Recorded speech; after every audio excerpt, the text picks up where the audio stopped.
ای داد از این 4 تا بیت.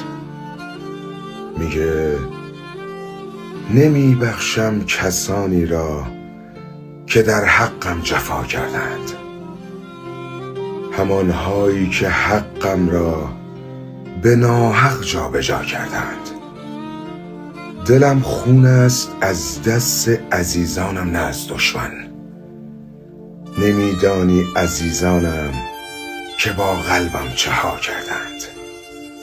زدم بر سینه‌ام سنگ کسانی را 1000 افسوس، میان لشکری از غم مرا تنها رها کردند.